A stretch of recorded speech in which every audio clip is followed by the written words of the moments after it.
Welcome, ladies and gentlemen, to what is going to be a banger of a show. It is Documentary Day, and our first guest, Dinesh D'Souza, is not only an author, but a documentarian. The latest book/documentary combo is Vindicating Trump. We're going to go well beyond that, I can guarantee it. And then we also have Joshua Macchiello talking about the man you don't know. You're not going to want to miss it. Buckle up and get ready to make sense of the madness.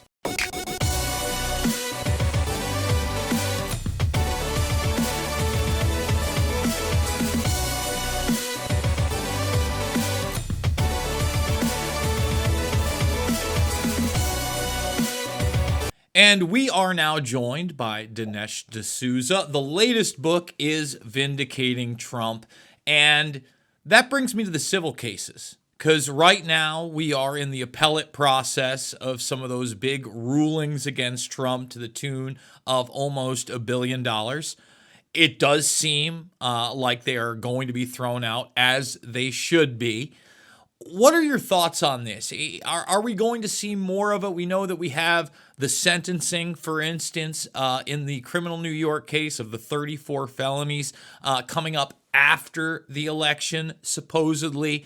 There are a lot of question marks there. When we're talking about these court cases, where will they end up? Well, let's start with the objective of the court cases. I think the objective was to produce economic and criminal ruination for Trump, and really to put such a millstone around his neck that he wouldn't be a viable candidate. So that strategy has failed. Even though they were able to get some criminal convictions in the Alvin Bragg case in New York, somehow they didn't prove as damaging as I think the left and perhaps everybody expected. Now, that doesn't mean the cases disappear or go away after the election. So I think it's very important that there be firm legal repudiations at the higher court level, because sort of throwing this out is going to send a message to Letitia James. Listen, don't be so reckless the next time. We understand you got this political hit, but nevertheless, this is an abuse of the law. And we, the appellate court, are taking note of it. And that could actually hurt you, Letitia James, in future appeals, because we see you as playing fast and loose, if you will, with the law. I think the Supreme Court's decision in the immunity case had the same kind of effect. It was a bit of a slam dunk on Judge Tanya Chutkan in New York. And it was, I'm sorry, not in New York, but in Washington, D.C., and kind of a way of telling her, listen, you need to separate. If Trump did any private actions to go overturn the election, you can look at those. But his official actions are going to be immune. So all of this, I think, is a way. It's really shown that Trump's legal rope-a-dope has worked pretty well. Who would have thought that he could sort of beat all these raps, or at least beat them temporarily? And he's been pretty successful so far in doing that. So then what do you feel about the sentencing? What is going to happen there? I think the judge was really eager to sentence him, because you have to look at it this way. Even though the sentencing would have backfired on Judge Juan Merchan, it would have increased Judge Merchan's personal popularity in the little bubble that he lives in. All his leftist colleagues would be like, you're amazing. You're the one guy that's locked him up, and so on. But I think the judge panicked. I think he panicked at the end because he realized, first of all, this is a very serious matter. He would be stepping into the middle of an election at the very final lap. And I think he also thought, look, if I fail, let's just say Trump wins, they're going to come after me. And, things like interfering with an election, trying to rig an election, those are RICO felonies. So it's quite possible he could end up in handcuffs. So I think once he really began to think about this, he realized it's prudent to put this off till after the election. Let's put it this way. I think if Trump wins, then all of this will go away. And if Trump loses, well, some of the energy will go out of the cases, because they will have achieved their, in a sense, Trump won't be the threat that the left is facing anymore. But I think they just out of sheer venom and vendetta, they will try to get him on something. So then obviously you think there's going to be a difference on what the sentence may or may not be, barring the election. So you think Trump gets in, he's going to be sworn in January. They wouldn't dare to try to put him in Rikers for 2 years. Right. However, he does get in or he doesn't get in, do they use their political power to finally put Hitler in prison for 18 months or something like that, or maybe even a little bit longer because of the failure to really take him out in the court of public opinion and in the political arena? Because despite anything that happens in the election, he certainly has revamped the Republican Party over the last almost decade in a manner most people didn't think was possible. And frankly, I think what could have been done with the Democratic Party had RFK Jr. been able to run on that platform. That was the greatest fear, not just him possibly getting in as the executive, but him morphing the party kind of in the same way that Trump did, more towards the people and the things they actually want in a political candidate. You're making an important point, which is that the left fears not just Trump, but sort of Trumpism. They fear strong leadership of any kind of MAGA movement. And this means that the same venom that is directed against Trump will inevitably be directed against any Republican who picks up the flag from Trump. What the Democrats are really hoping for is a return to the days of Mitt Romney, Paul Ryan, the kind of invertebrate Republican that they know how to manage and they know how to handle. The Republican Party has sort of slipped out of their control under Trump. And this is part of their desperation to try to tamp it down. It's not that they don't want opposition. They just want the kind of weak opposition that every time they knock a Republican flat on his back, he stands up and grins and actually applauds his own defeat. Well, to that point, I think that on one side you have a party that's captured 99+% in the Democrats. And look, you still look at the mainline Republicans, 70 maybe +% are amongst them. But I also think they've moved away from the idea that Dick Cheney is a good endorsement, right? And that is where it's almost shocking to me that here we are after the hope and change of the Barack star Obama, which was supposed to be in direct contradiction to those Cheney type executives, to that very party that's still pretty much ideologically and culturally headed by that guy. We're pro Cheney now. We want that endorsement on a Harris Walz ticket, and we'll take the endorsement of his daughter as well. How is that shift ideologically, culturally even happened? Because it has to be understood as who gets to drink out of the drinking hole that is called the DC swamp. Let's remember the Democrats have all the best places at the swamp. However, Republicans always had a small place as well. Now, where do Republicans, quote, make money out of government? The short answer is from the defense industry, because Republicans have traditionally been the pro-defense party. And so when you think about people like Dick Cheney, they went into politics. Their idea was, I'll make $150,000 for 25 years, but then I'll get out and become a multimillionaire because I'll go on the board of Halliburton. All these defense contracts we've been funneling to Boeing and Lockheed and Raytheon will all pay off for me. So this is the way that Republicans as well get to cash in, not as much as Democrats, but they get to cash in all the same. Now, the problem with Trump is he comes in and he kind of upsets this apple cart. He's like, I'm going to drain the swamp for everybody. So then the Republicans too are like, oh. Well, so this is the point. The neocons have all prospered financially by in a sense, drawing on the trough like the Democrats, but they just draw on a different section of the trough. And the Democrats have now realized, listen, let's embrace those guys because after all, we're all drinking out of the same trough. You're kind of making the point that Thomas Massie recently made in the State House, where he was talking about the budget and the omnibus bill and how there should be 12 bills and we should be voting on them, but that's not how it's going to roll. And this is all theater. And really, the SAVE Act is the thing in there that everybody's worried about. But at the end of the day, the left is going to get their or their political objectives of authoritarianism, social control, and we're going to get our military-industrial complex. And the SAVE Act's nowhere to be found in this bill at the end of the day. It won't even be voted on. How do we change that system? How do we have a system where we do have 12 separate bills? Congress is in the game of making laws again. And on top of that, a representation of a government formed by the people. Because we've seen the political movement now under Trump specifically, right? And we mentioned RFK Jr. He's come around, the Maha people, if you will. Vivek Ramaswamy, somebody who was relatively obscure in the public arena, really did make a splash for people like me saying, hey, if I get in there, I want to cut the administrative state in half on day one. Let's get rid of half of the IRS, CIA, FBI, down the line. Are those things that can actually take place in this administration? You swear him in January 15th? And if so, what does that look like?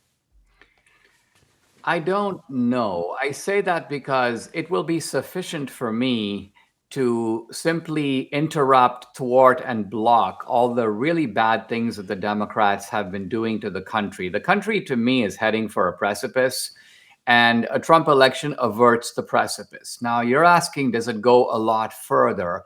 I certainly hope so. The way that that would have to happen, I think, is twofold. One is you'd have to bring in a lot of people, kind of the DeSantis, Vivek Ramaswamy type, people who not only understand, but are sort of fanatically obsessed with the details of government and also are not averse to what I will call the blowtorch approach. You got to go into these places and sort of fumigate them from the top to bottom. It's not a matter of just swapping out the director of the FBI because they have corrupted the incentive structure going all the way down. So there needs to be more radical surgery. Traditionally, it's proved to be quite difficult to do for a reason that is simply this, and that is that government gives benefits to people who fight very hard and deploy enormous lobbying force to protect those benefits. Meanwhile, the American people who pay for those benefits are very diffuse. And so it's much more difficult to mobilize them.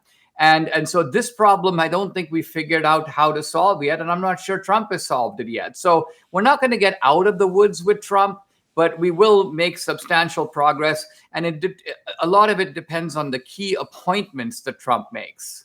Well, I would certainly agree on the appointments. Now, the cover of your book is a take on the assassination attempt, the first assassination attempt on Trump. Now, there were people that had been predicting this for some time. I always thought it was kind of a last play.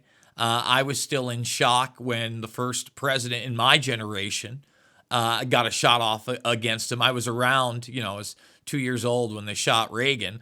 But that's it. People have to realize the Secret Service essentially had done their job for 4+ decades on every president, past president, and quite frankly, the surrounding family members over those decades. And all of a sudden, that's gone. I think there are a ton of questions when it comes to not only the first assassination attempt, but what happened in the second one. The second one, at least we have the perpetrator. Haven't heard much about the investigation into really either. What is your take on this? Because obviously it has huge historical significance and relevance, political significance and relevance in this moment as we go towards this election. And, just in this past week, the FBI is downplaying it again, saying he might not even have been shot. And there can be no doubt they shot the man in the ear, period. Full stop. The fact that, they want, that's almost a new level that they're like, no, not over here.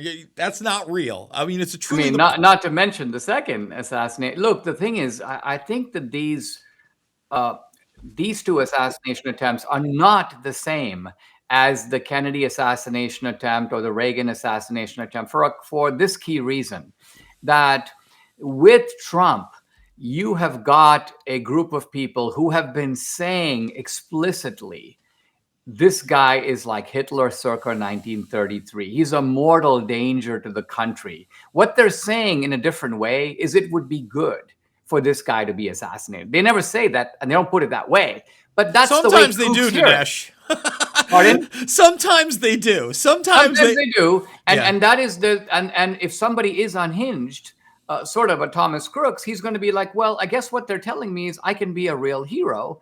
I can prevent Hitler circa 1933. I will be thanked by the history books for what I did because I saved lives in the long term. So the ground was been cultivated for 8 years with regard to Trump. So in some ways, this is the logical extension of that kind of poisonous rhetoric. Now, you can't say that by contrast, the Democrats in 1980 were saying the same thing about Reagan. They weren't. Or that the Republicans were saying the same thing about John F. Kennedy. They weren't. Well, let me just say this too. You didn't literally have New Republic magazine covers with an amalgamation of those people and Hitler on top of the rhetoric. You know, you have mainline publications making that their centerpiece. It's not just the talking heads, it's the imagery and it's everything that goes with it. And really the media sphere not only wasn't doing that with Reagan or JFK, but the media sphere is completely different, right? Now we're in a 24-hour news cycle from 1,000 different talking heads, but at the same time, a very projected range within the mainstream that's focused on that. There really was only the mainstream when we're talking about the 60s, the 70s, the 80s, etc. Trump's reaction, I think, to the two assassination attempts has been nothing short of legendary. And I think the reason I put that photo on the cover of the book, and by the way, a film of the same title, Vindicating Trump, coming to streaming and DVD this coming next week. Here's the point that Trump has vices, and people love to point those out. Oh, he used to be a playboy. Oh, he's a megalomaniac. But they never talk about Trump's virtues. And I think his supreme virtue is the virtue of bravery or courage. And he has shown that not just in his reaction to the two assassination attempts, but also the kind of tenacious way he's handled these 91 criminal charges. I mean, any other Republican facing, 2 criminal charges would have been out of there. And there's also a kind of broader abnormality, which is if you and I were billionaires, and we had this wonderful life waiting for us, and we own Mar-a-Lago, and we have grandchildren, and we knew that a lot of our problems would go away if we just quit the field and went to a private life on an island, we would be very tempted to do it. And yet Trump doesn't do it and doesn't even seriously consider doing it. And that tells you that this is a very unusual man made of a little bit of a different kind of stuff than I would say normal people are. And I think that is his biggest virtue. He's totally imperfect, and I think you're right that people want to focus on the past vices, et cetera, and behavior. But at the end of the day, if he wanted to walk away, especially during this election cycle, the lawfare wouldn't have been waged. The criminal cases would have never come. That's just a fact. If he had said, I'm not running, they would have maybe smeared him in the court of public opinion for some time. I think by this point, had he dropped and said, in 21, I'm totally done, they would have even been more positive towards his economic policy than they've had to be in the mainstream, right? Because even now you are seeing them come around. That's where I want to go, in the next segment. The media coverage of this election cycle, and really the world in general, has been more than embarrassing over the last several years. The staged interviews have been bad, but at least with Kamala Harris, we're getting some pushback in the fact that, hey, no one voted for you. Do you understand why people might be upset that no one voted for you and you got installed? No, I'm for the American people. So we're at least getting those base level things and truths about the economy, etc. I want to ask you how far it will go. Vindicating Trump is the book. We'll be back with more Dinesh D'Souza after this. Hey folks, it's your buddy John Rich here and co-founder of Old Glory Bank. Let me ask you a question. Why would you trust your banking with people that hate you? Well, you shouldn't. We're building a freedom economy, and now we have a pro-America bank. It's called Old Glory Bank. Check it out at oldglorybank.com and open yourself an account today. Old Glory Bank is a full-service, FDIC-insured online bank with business and consumer banking and customers in all 50 states. It takes just 8 minutes to open an account at oldglorybank.com.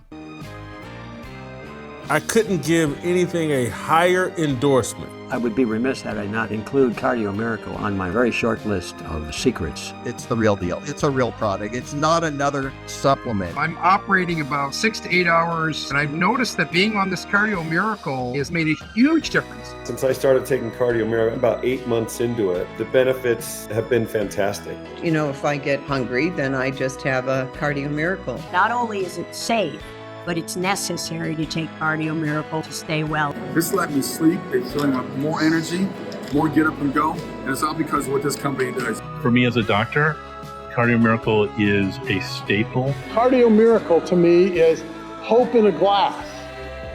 To try Cardio Miracle for yourself and get a special fan discount, go to the host page right now and click the link for Cardio Miracle.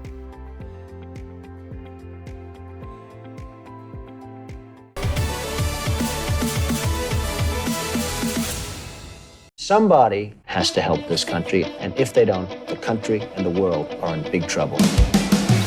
Never give up, never give in. Hold on, it's a fight for your life. Never lose hope, never let go. Stand up and fight for your life.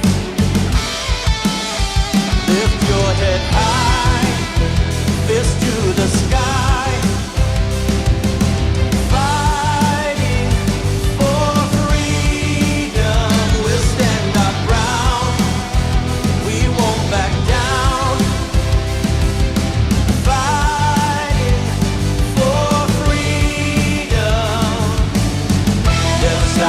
Never surrender, never stop, never surrender, never stop, never surrender.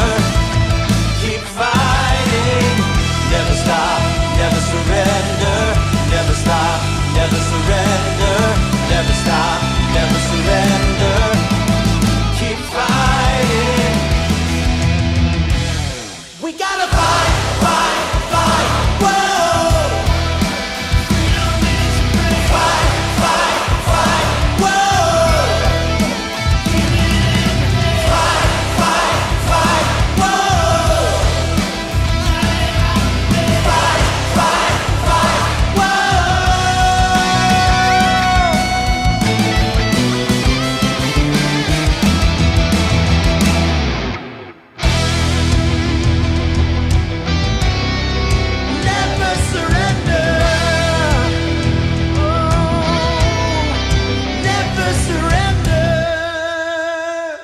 Vindicating Trump. Tickets available now. Opens nationwide in theaters September 27th. And we are back. Now, Dinesh, it's been really tough for me to even watch how modern day politics has morphed. Even as a society that's now okay with debates where the moderators fact check you, there's no audience, they turn off microphones, they can cut the camera. Pretty embarrassing. I mean, the free speech bar just keeps getting lower. But at the same time, when we see now the media talking to Kamala Harris, although it's clear they're promoting her, they're asking at least the base questions like, nobody voted for you. You were the border czar, apparently. and things that are baseline nature. She doesn't handle them well. So what does that say about where we're moving? Because, look, I still think there's the very real possibility that woman gets installed after November and sworn in January. I agree. I think it's a little frightening that this is a close election, given that we have on the Democratic side a woman who is just simply an embarrassment at all levels. Intellectually, she is clearly subpar. Her ability to grasp issues is very poor. I don't even think she's ever met a syllogism in her life. She has no sense of logic. And then she is also clearly putting on an act. And on top of that, you have the embarrassing spectacle that the media is trying to, it's one thing if they try to cover for you by giving you a softball question. It's a whole other thing if they ask you a question, and I'm thinking of the 60 Minutes interview on Israel, you give an absolutely nonsensical response, and then they go, all right, let's delete her response, go find a couple of generic lines from another part of the interview, stick them in here to make her look good. I mean, I guess I'm grateful we live in an era where this kind of thing gets immediately busted. So all of us can have a great belly laugh over what's going on. We can see the before and after. We can see how they made the edit. 60 Minutes has basically shredded its reputation over this. Dinesh, it didn't shred its reputation when Trump was sitting there with Leslie Stahl and going, they spied on my campaign. No, we're the adults here, Dinesh. Well, This and is not to 60 mention minutes. the Dan Rather scandal of 20 years ago with Bush. So, I mean, yes, there is a kind of trail of disgrace that leads up to all this, to be sure. Look, I think the thing with Trump is that this guy is standing in the way of the project that Obama described in 2008 when he said he's remaking America. This remaking has really changed the country. It's a different country than the one I came to as a teenager in the late 70s and early 1980s. That America, I'm sad to say, is largely gone. But the remaking is not complete.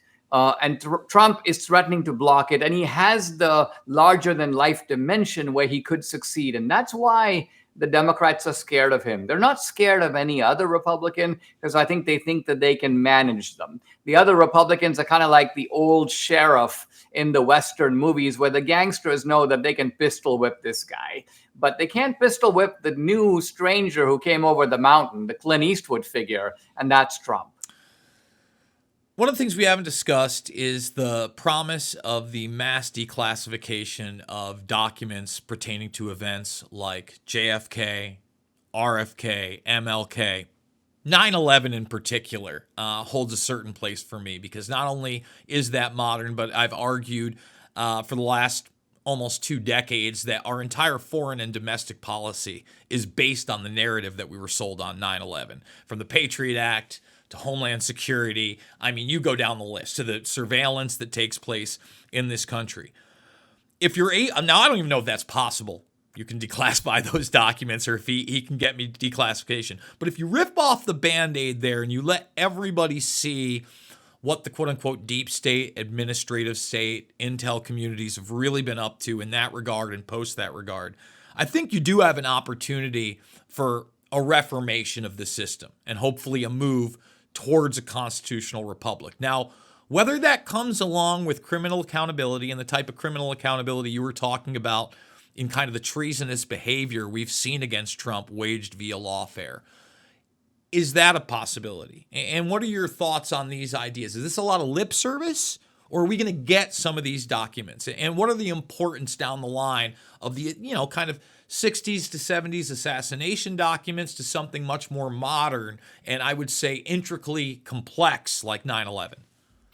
I think that the establishment has done so much to go after Trump that he owes him nothing. Even Reagan was a part of the establishment in a sense. And Trump, on the other hand, I think has nothing to lose in going all the way and opening up the whole Pandora's box. And I would even go back to World War II. And I say this because, I was watching recently, I think it was a Netflix documentary of original footage from World War II. And they were interviewing an old bomber captain.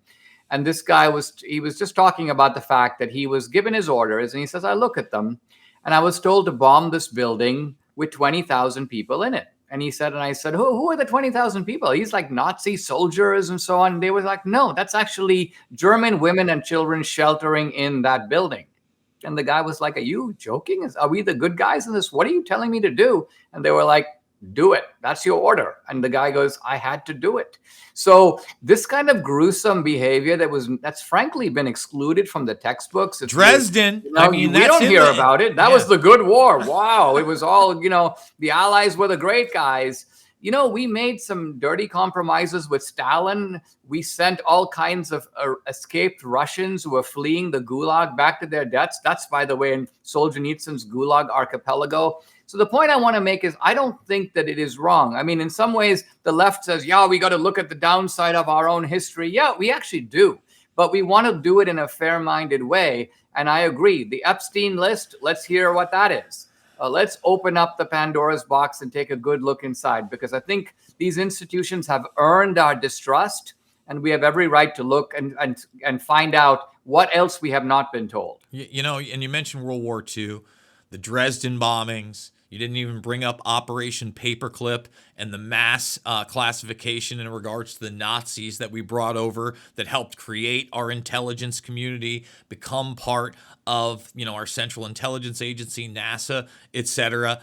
I couldn't agree with you more, because that's really when the administrative state gets out of control and you have this executive within an executive. That's when you get the black sites like Area 51, et cetera, and the ability to work on propulsion and weapon systems outside of the purview of the president, things that are born classified. And you eventually get that warning from Dwight D. Eisenhower, that again was very much a part of that World War II war machine and saw what was happening on the ground. I would argue we're kind of not only there, but he talked about a scientific elite.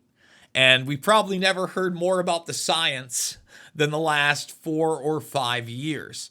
That's one of the big issues people like myself and others have with Trump, is the fact that when he is wrong about things like Operation Warp Speed, he never admits it. Do you think that there's any hope that, and that doesn't necessarily mean that he hasn't rectified it, but I think that's the nod to RFK Jr. You just heard him talk about the mandates with the soldiers and choice. But don't you think it would go a long way with his base if he gets in there and he does rectify some of those things and say, look, we did make some mistakes. The mistakes are over. We're draining the swamp. This is how we're doing it. I apologize. I think that that's right. I do want to point out something that Winston Churchill said about World War II, and this is when he was writing his great history of World War II. He said, look, I'm going to be very harsh on a lot of the leaders who were there at the time. But here's one thing I'm not going to do. I'm not going to use the benefit of hindsight to attack people for making decisions when they never had this information available to them at the time. So I think this is a caveat worth keeping in mind. Trump comes in, the people in the white coats that he honestly had no good reason to distrust right away told him, it's an emergency, it's a pandemic. In fact, look at it from Trump's point of view. He had this roaring economy. He did not have any incentive to shut it down. He knew that he was actually jeopardizing his own reelection. I just saw Kellyanne Conway's husband, George Conway. He goes, Trump only cares about himself. Give me one example of when this guy put, something else ahead of his own interests. Well, I'm just giving you one example right now where Trump willingly sort of shut down, killed his own goose at laying the golden eggs, if you will, and made it more difficult for him to be reelected. But all that being said, there's no question the vaccine was sold under false promises. There's no question that Fauci was lying when he acted like the social distancing rules were supported scientifically. I think that they were a cunning way to change the rules of the 2020 election, because if you got to be 6 feet away from the next guy, you can't vote in the normal way by standing in line. So all of this, looking back on it, was deeply nefarious. I think Trump does know that now. We all know it now, but not all of us knew it at the time. Dinesh, what would you like to leave the audience with, and where can people get the book? There's a book and a movie. Both are called Vindicating Trump. The movie is coming out next week and streaming and DVD. Go to vindicatingtrump.com. That's the one-stop shop. The book's available in Amazon, Barnes & Noble, anywhere you can get books. It makes a case for Trump in a thoughtful way that addresses not just the left, but I would say even wavering Republicans who say things like, well, I don't like the guy, but I like his policies, or, his character falls short, but he did a good job the last time, or he needs to shut his mouth. People who want a kind of new and remade Trump. And my argument is, listen, you know what? First of all, that's not going to happen. But more importantly, in the crisis that the country is facing today, this guy does seem to be the right guy for the moment. Maybe not for any time of American history, but for our time, this is not only the right guy, but in some ways the only guy. Well, I'd just say, I think when there are valid criticisms, we have to vocalize them and then have to put the pressure, because these are the people that we voted for, and we are supposed to be having that discourse and discussion. But when you're playing into parroted talking points of, oh, I don't like his jokes and mean tweets, you got to get over yourself, because you're the one being the child. He's the one that's been politically effective using those tools. Dinesh D'Souza, thank you so much for joining us. We're going to take a quick break, and we're going to come back with more Making Sense of the Madness after this. My name is General Mike Flynn, and I want everyone to know that I stand fully behind Beverly Hills Precious Metals and its owner, Andrew Sorcini. We are facing one of the greatest periods of financial uncertainty in both American and world history, and so now is the time to organize your finances. With the advent of the BRICS pay system, we need to now seriously consider how we can take better care of ourselves and our families and start some serious decision making when it comes to our wealth. You can also ask about their newest 2-ounce coin of yours truly. It's an absolutely great gift, and I am deeply honored to be part of history, as well as helping people protect their finances, their wealth, and their investments. So visit gold.generalflynn.com. Tell them the General sent you. Thank you so very much. God bless you, and God bless America.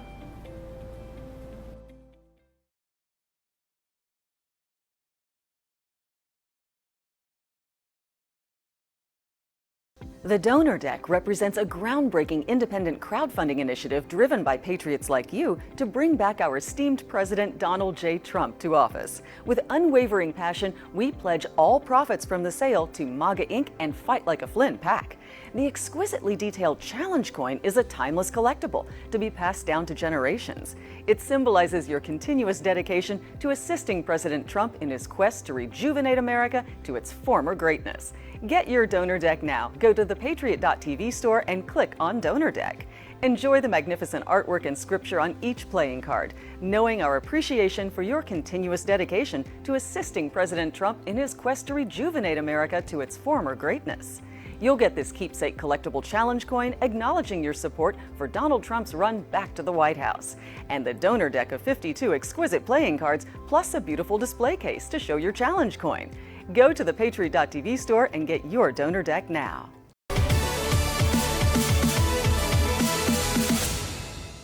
And we are back. We are now joined by Joshua Macchiello. He is the man behind The Man You Don't Know, this new documentary film on Trump. Now, before we get into the documentary, let's get a background on yourself, where you come from, and why you decided to become a producer on this project. Thank you for having me, Jason.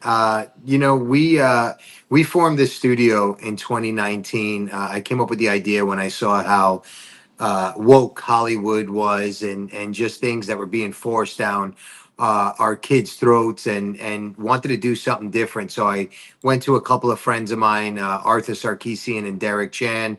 Arthur's done all the Rush Hour movies, and Derek did all the DreamWorks animation movies that you could think of. And I said, hey, we need to make a studio that's going to change the world, a media company that's going to speak truth, that's going to bring values back, and have some conservative values. And we joined forces, and we went and met with a bunch of conservative investors. I will say in the beginning it was a lot harder because the deep state was a lot better at supporting each other than conservatives could be at times. So getting money together took a long time.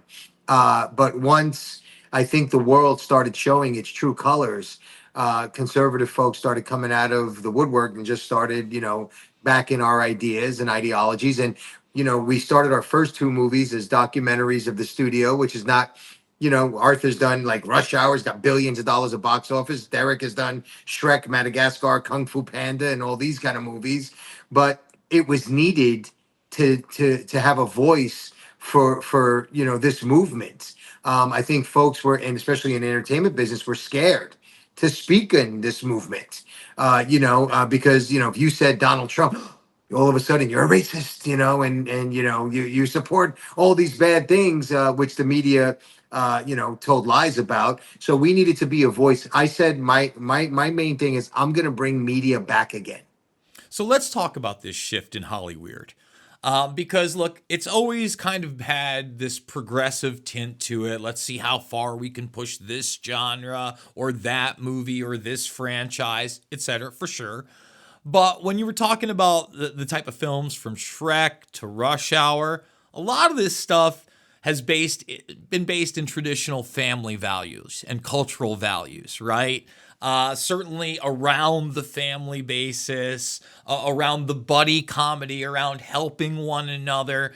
And really these subversive political agendas have really not been a part of that. There has been a complete and total shift over the past decade, maybe even a little bit more, where constantly you are seeing those things interjected into popular culture and into film and television, etc.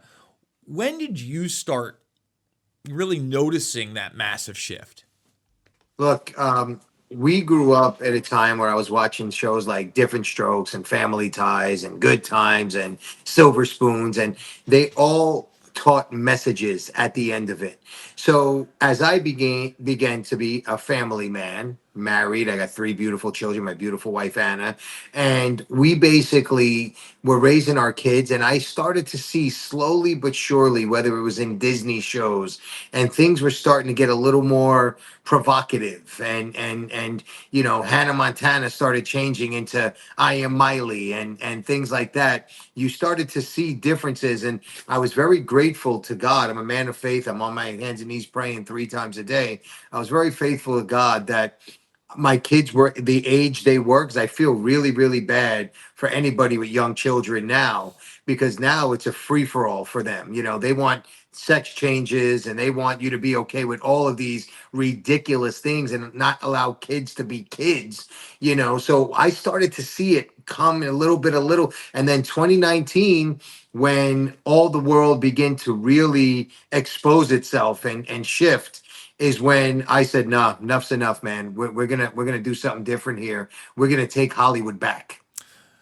So you form this company, not the easiest thing in the world.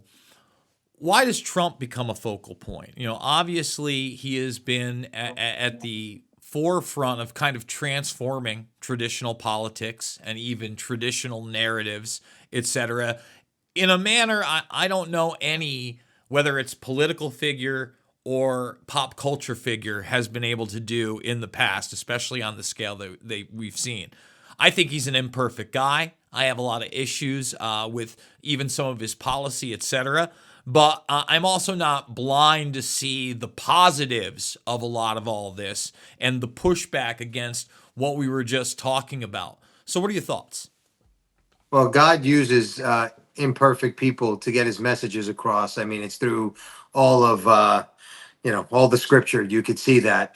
And no, Donald Trump isn't a perfect guy, but I started to realize that what they were doing to him, you just have to sit back and think, all right, they're calling this man Hitler. He's never killed anybody, let alone millions of people. So let's just get rid of that, and why are they attacking him on every outlet possible? Mainstream, social media. So I'm a guy from Brooklyn. I'm an Italian. We're known to be thinkers. We were raised in in a world where organized crime built things. So you got to sit and listen and watch people who were in a corrupt world, and you start to realize when corruption gets scared, it starts attacking things that are threatening it, right? And he must have known something or knew something about a lot of these people that they were scared about. And what do? They go in full attack mode because the things they went after him for are ridiculous. And when you start hearing guys like Michael Rappaport and Bill Maher, who can't stand Donald Trump, starting to say, well, it's being a little ridiculous now. Now you start to realize that Donald Trump is being unfairly attacked, unfairly prosecuted. He could probably send a tweet or two less, but I'm a very sarcastic, joking guy myself. I sort of like the tweets. Look. I think that's his appeal, man. A lot of people, Yes. You talk about that New York attitude and the mafia there. One of my, I think, legitimate criticisms of the guy before he even got into office is the fact he was literally a gangster, in a sense. You don't build casinos in Atlantic City or become a real estate mogul without dealing with the unions that are heavily entwined with that type of crime in New York City. But at the same time, that's really the lower level. Like, the actual mafia are the ones that are in government or pulling the strings via the lobbyists. And I think that's kind of the big secret, because he was in those circles for sure, but he was never part of their clubs. Instead, he dealt on the ground much more with those type of entities. So what do you think about that aspect of Trump? It's not a lot of people focus or even mention that, but it's the truth. I mean, the guy was an icon in New York City for many, many years and then brought that gambling flavor into New Jersey. Was a huge part also of the boxing world as well. People have to understand, he wasn't a promoter, but they held a lot of his shows there. He loves combat sports to this day. That's a business littered with the type of figures we're talking about as well. So I'd love to get your take on that.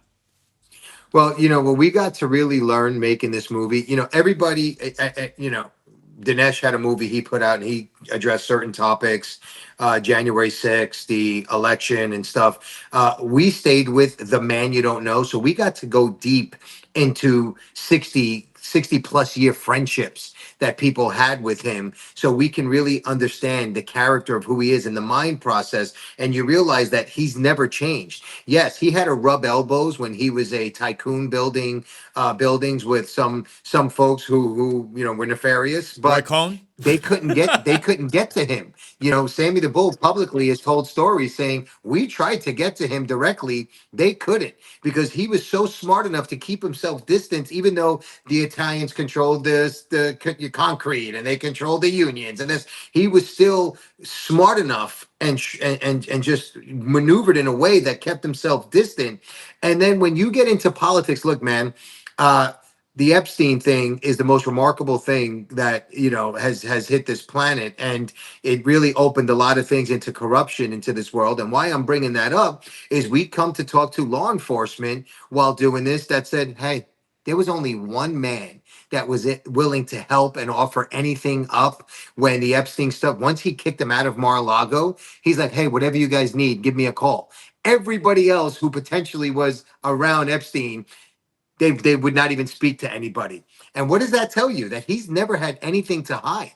He's always put everything in the front and never hid anything. And,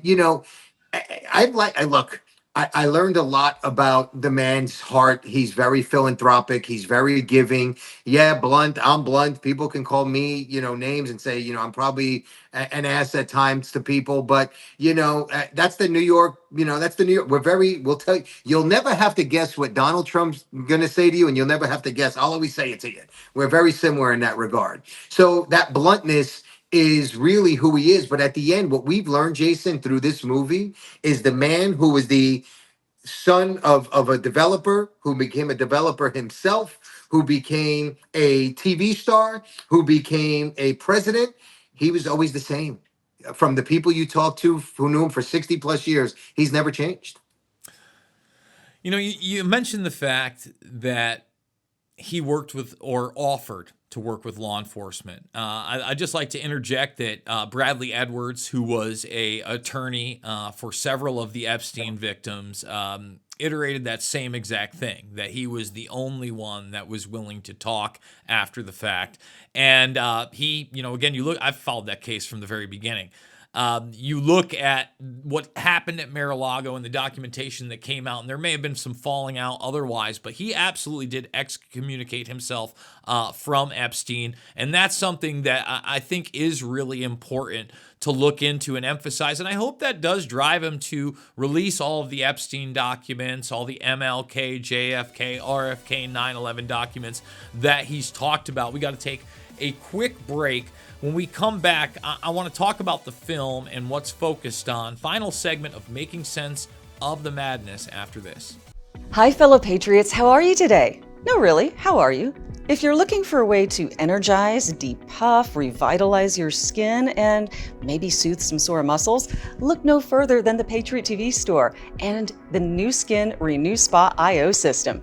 This is not your basic body massaging system. Nuh-uh. This has adaptive microcurrent technology that goes through these wonderful nodes on the bottom to really get in there. When you use it, you feel it just gently tickling in there and massaging everything. It's marvelous. And not only do you get the device, you also get a free tube of the special conductive gel to go with it. So there you are. You can depuff, you can revitalize, energize, and not only that, contour, firm, and tone. And we all want that. So go to the Patriot TV store now and get yours today from Nu Skin, the Renew Spa IO system. Attention business owners, are you ready to advertise to millions of loyal patriots ready to buy your products or services? Here is your golden chance to advertise with Jason Bermas and connect with his massive audience on Patriot TV and his incredibly loyal social media followers. As an advertiser on Making Sense of the Madness, you also reach his followers on the top social media sites. As Jason dives into complex current events and conspiracies, offering investigative analysis and thought-provoking discussions to uncover the deeper truths behind the headlines. When you advertise with Jason on Making Sense of the Madness, you're aligning your brand with integrity, loyalty, and a dedication to truth. Jason's audience is passionate, conservative, and committed to the values your business stands for. When given the choice, Jason's followers will buy your products or services over other woke companies. Don't miss this opportunity to elevate your brand with the power of Patriot TV. Reach out to us today at advertise@patriot.tv.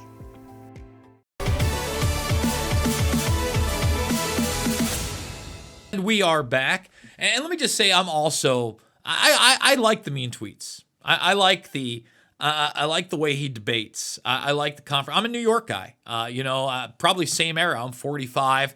I didn't grow up in the city, but when I was a kid, we lived in Dutchess County, and we were going down to Flatbush, Brooklyn, for my great aunt all the time.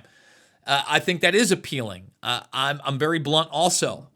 Look, lies don't make friends. Okay, and the bottom line is, I want people to be honest with me. I'm going to be honest with them. You have to read situations continuously. I'm not saying I've never lied in my life. We all have. We're imperfect beings, like we've talked about.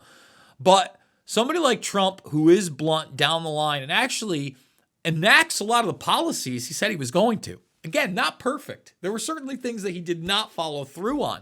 But never in my life has there been a president nor political figure that has driven home so many of the things he said he did. The first one would be the fact that when he got in, the week after, there was more money in my paycheck in New York and everybody else's that I knew as well. So speak to that for a moment, and how much of that do you include in the film? The rhetoric of the media and the opposition versus what this guy said and actually did while in office? Well, yeah, the film reflects, it starts off on showing his young life and going to military school, and it really, really gives you a sense of his character development. I mean, he became the captain in military school. He was a guy in charge, leading all others. So when you see the fact that the man you don't know goes into Donald Trump in the 15 to 18-year-old range, and you see that he was being a leader then, and then it shows his heart. There's a great story that Peter Tickton, who's one of his oldest friends, tells that, they would get delivered mail the same way military does. And Donald Trump would realize who didn't receive mail or gifts or anything from home and would do kind gestures or make that person feel special. Those are the things that the story is consistent about, Jason, that shows into his life now. And, look, the attack on the media, from the media, we show a segment of all the media and what they said about him have to be stopped. He's a disruptor and at all costs. And some folks on live TV actually go as far as saying we need to put a bullet in Donald Trump. So, when you start to see that rhetoric and then people act on it, I'm sorry, man, that's them driving him to be killed. There's no other way to look at it, because there's people taking attempts on his life. And, and there's other things you'll learn in the movie that it's been more times than it's been documented. The man they've tried a lot to bring him down. And if you don't have faith or believe in God, from the stuff I learned from filming this documentary, the man's protected by God. Well, we've had Peter Tickton on the program a couple of times, and I always enjoy having Peter on. We always have a great conversation, really great guy. You just kind of mentioned the assassination attempts. That's certainly been a subject that we've talked about recently. It's obviously my concern and many others that there's another one coming. And this time around, I don't want to say third time's the charm, but maybe it's not a gun. Maybe it's a plane crash, a helicopter crash, an explosion, a car bomb. Maybe it's not even him. Maybe his family is targeted, whether that be one of his sons or grandchildren. Who knows? We certainly are in that arena. What do you think the future holds in this election cycle in that regard?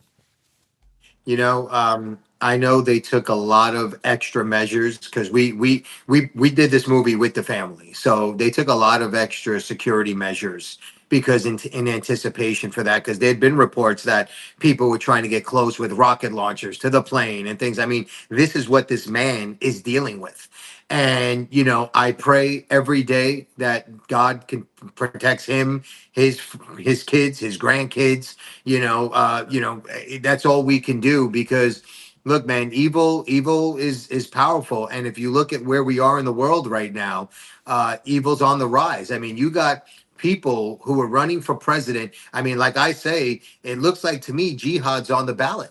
I mean, that's just, that's what I feel, because you can't say the things that these folks are saying. And it's so funny. They say it and it's on TV and then they say they didn't say it and they backtrack it and we're sitting there like, you just said that. I mean, the things they're saying is so socialistic, communistic, it's really, really, this is what we're up against. And unfortunately, I live in California and I'm never going. I was going to go to Vegas, have our studio built there, but I'm not giving up the ship. This first of all, it's the most beautiful state. I love New York. It's the best city in the world. I'll say all that so my New Yorkers don't kill me. But California is the most beautiful state in the country from top to bottom. The politics just suck. Now, I will say what Donald Trump said a few weeks ago.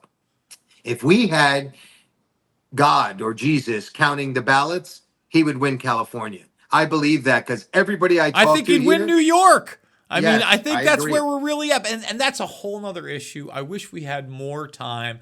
TheManYouDon'tKnow.com, TheManYouDon'tKnow.com. That's where you can check everything about this film out. Joshua, what would you like to leave the audience with?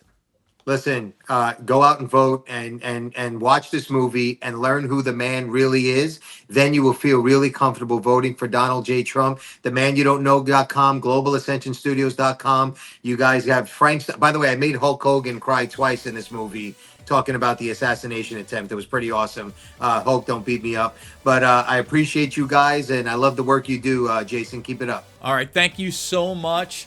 TheManYouDon'tKnow.com. Folks, you know the drill over here. It is not about left or right. It is always about right and wrong. I absolutely love you guys, and we will see you on the flip side.